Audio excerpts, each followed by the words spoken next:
Back, and today, of course, we are talking about African cuisine. Our distinguished guests in Washington, Nigisti Gebreyesus and Kwame Onwuachi, also joining us via live Skype in Devon, United Kingdom, is Malcolm Riley.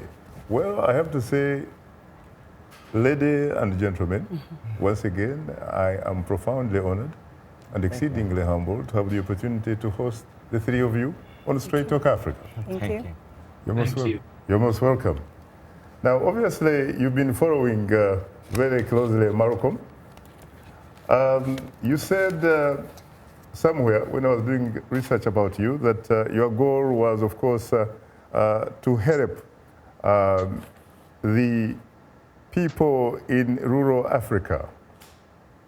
That's correct. First of all, what exactly do you mean by that, and how have you been able to fare with that kind of goal so far?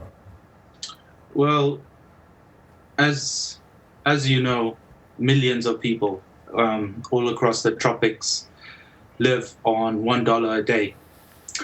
So what I wanted to do is create a revolutionary food brand that had the capacity to help double the income of poor rural communities in Africa.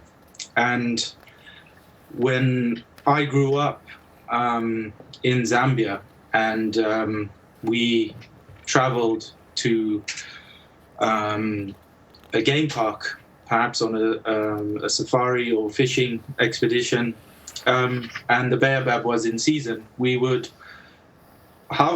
hit the fruit with either a stick or a stone and basically crack it open, suck the cream of tartar, and we'd throw it away. So this was the general norm that was happening, for such a long time. And through my work over the years, and also working with a non-profit organization known as Phyto Africa, who has also been spearheading a number of the sustainable tree foods. And obviously baobab was identified as one of the key crops that had a tremendous impact on the landscape, just because it was so underutilized. So, for instance, we talked of Nshima, and Nshima is, a staple across the African landscape. But Nshima has a slightly different profile in terms of nutritional levels compared to baobab. But because Nshima is processed in the form of almost like a flour, which is mixed into water, it then becomes a staple food. So that's what we've been trying to utilize. And basically all across the African landscape, you have various different tribes and how they utilize the baobab. Some tribes utilize it more. So for instance, in the Gambia, they're very used to basically consuming baobab. But from where I am, from Southern Africa and from Zambia, we didn't grow up consuming it as much as it could be utilized. So through working with certain key traditional and basically rural communities, Phyto Trade Africa has basically implemented a strategy of woodlands where the fruit can be harvested, it's then taken to a processing plant, and the rural communities can basically earn the income from taking the fruit for it to be processed. It's because baobab is so abundant. It occurs in 31 African countries. It's estimated that it's well over $1 billion to the African economy. So there is more baobabs that basically can help with food for the African continent, as well as in the West, where in terms of its health-giving properties, it can be utilized in those various forms, such as in smoothies and, in raw foods, which is a real big trend at the moment. So there's a particular market on both sides. So, but it's growing. So all the small scale farmers who are harvesting the fruits, they're finally being able to earn an income from. Whereas a few years ago, that fruit would have gone to waste. I see. Well, thank you very much. Let me come to you again, Nigisti. We talked about the possibility perhaps of you expanding your cuisine to be a little bit more inclusive rather than exclusive.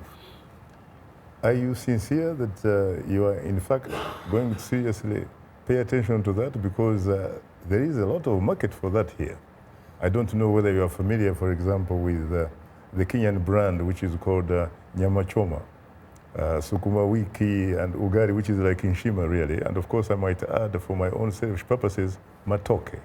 Can you seriously consider becoming a little bit more exclusively East African rather than exclusively Ethiopian and Eritrean? As I said, it's really, I'd say, I never had that idea, but today it's a great idea and I would love it. Because as I said, we have to come together, you know, and by sharing food is sharing love, respect, and we will know each other's culture. And it's so instead traveling all over Africa to find each cuisine, you can come in one restaurant in Queen of Sheba, hopefully, and taste all some of African cuisines. Very interesting. Of course, I can't wait for you, Kwame, to open the show Bijou. And I hope that, again, you too, sincerely, you will be more inclusive rather than exclusive. Absolutely. The restaurant is all about being inclusive. You know, it's modern American cuisine with global influence. I like to travel. I like to reinterpret cultural dishes through my eyes and the way that I perceive food at this time. So, you know, there's a dish on my menu inspired by Ethiopian cuisine. It's foie gras with the berbere gastrique. You know, it's taking those French techniques and applying them to these global flavors. And by doing that, you kind of introduce flavors and maybe things that people aren't used to in a more conventional way, you know, and make it more approachable, but still refined. So, yeah, I love that, and I love to do all types of African cuisine, you know, from east to south. Very interesting. A reminder that you are tuned in to Straight Talk Africa. We'll continue our discussion in a moment.